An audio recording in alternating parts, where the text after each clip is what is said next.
Okay, let's just jump right in. We're going to take this block of wood and make a circle out of it to get it on the lathe. The idea here is we're going to make kind of a tall bowl, straight-sided, and cut the rim off and insert some little block segments that I've cut already. So in order to do that, we'll start by mounting it on the woodworm screw, put it on the lathe. We've got to true up the sides here, just like you would with any bowl. And once everything's trued up, we'll start shaping the bottom. First thing I'm going to do is mark where my recess will be so I don't cut into that. So I can make sure to undercut the bottom. Shape the corners on the bottom, but again, this is going to be a very straight-sided bowl, at least at first, so that I can put the segmented blocks in there after I cut the rim off. So everything kind of needs to be on one plane there on the side. You won't see much character on the side just yet. Once we get the bottom shaped, we can just do our regular sanding and then be able to turn the bowl around to start hollowing.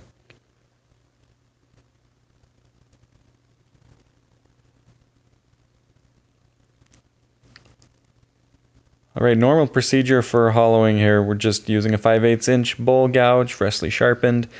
Hollow straight down the sides again, but I'm going to leave this thick right now because the blocks that I've cut are about 1/2 inch thick, and I want to just get a good gluing surface there, and then we'll reshape it once the blocks are all glued in.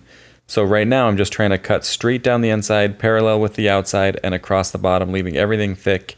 We'll do some final shaping later.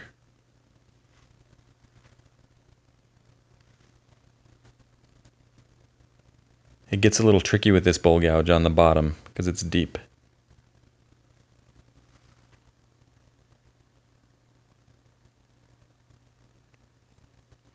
Now it's time to cut the ring off. Just a parting tool, we're going to make a gap here, but we'll pull the tailstock up, not touching the bottom, just in there enough to catch the ring when it comes off so it doesn't go flying across the shop. Okay, this is the ring that we cut off, and we just need to be able to sand it for a gluing surface here. You could use a disc sander if you have one.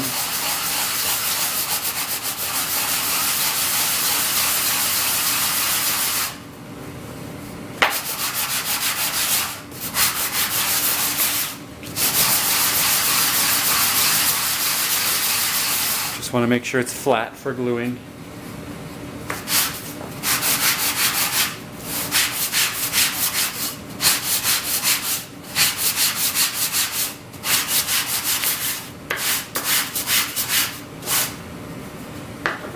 And I made sure that this surface was flat while it was still in the lathe. This is the part that I left on the chuck here.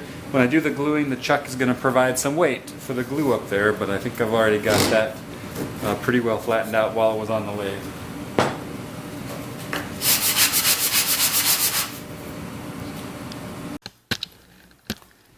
So our next move is to figure out where these segments go to make them evenly spaced around the bowl. So I have 8 of them, and we need to get them evenly spaced. So basically I took a circle that I just traced this bowl onto a sheet of paper, cut out a circle, and then I folded it in half 4 times to get 8 equal segments.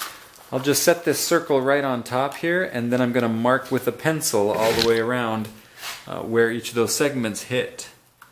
Try and keep things even here.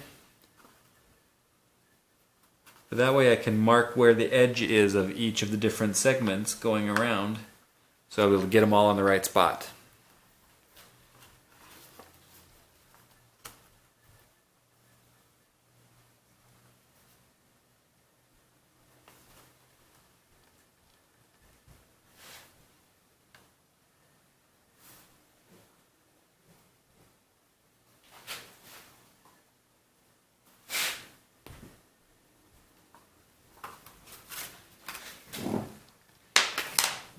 Now I'll just use those for the edge of each one, and I'll glue these around with some CA.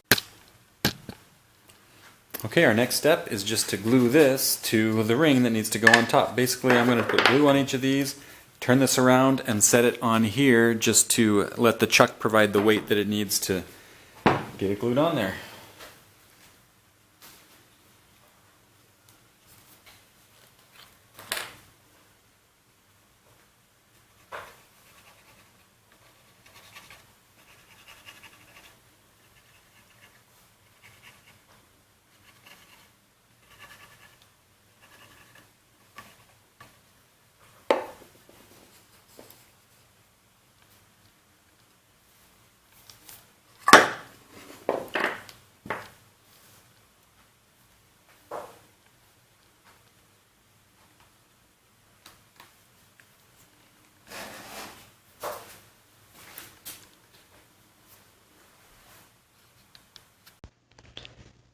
And now that everything's glued in, we're back on the lathe. You can see we put it about 2/3 up from the bottom, trying to follow the, 2/3, 1/3 rule to make it all look nice. But now super light cuts on the outside. Those blocks, are square, the bowl is round, so there's some gaps and there's some corners sticking out that I don't want to break. So just trying to even everything up on the outside, get those blocks all lined up so the seams look perfect, and then we'll hollow out the inside a little more. We also want to put a little bit of a waist on the bowl so the base kind of sticks out a little bit just to give it some interest.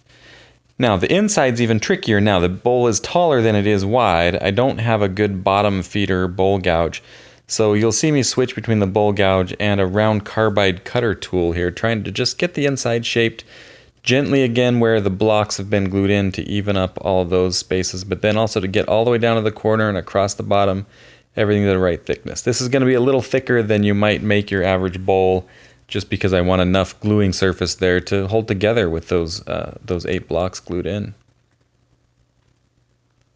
This tool rest works a little better than the robust tool rest to stick into the small opening of the bowl and get the gouge down there.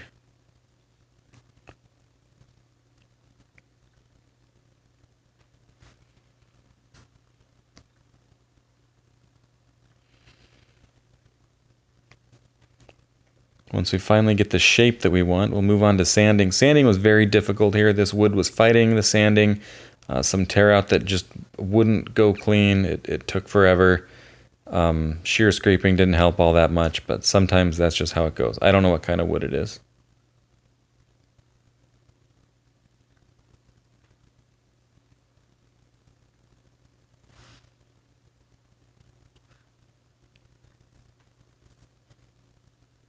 And then, like usual, I'm just doing a simple walnut oil finish. It sucked up quite a bit of walnut oil, just kept soaking it in, so I just kept putting it on until it stayed wet. And, with this one, of course, I got to get my paper towel inside and around all of those little holes, make sure everything gets oiled up nicely so it looks good in the end. Walnut oil, I think, is a super easy finish, and I really like kind of the matte texture that it gives at the end. So I use it on almost everything. And of course, it'd be really hard to do like a friction polish on something with separated segments like this.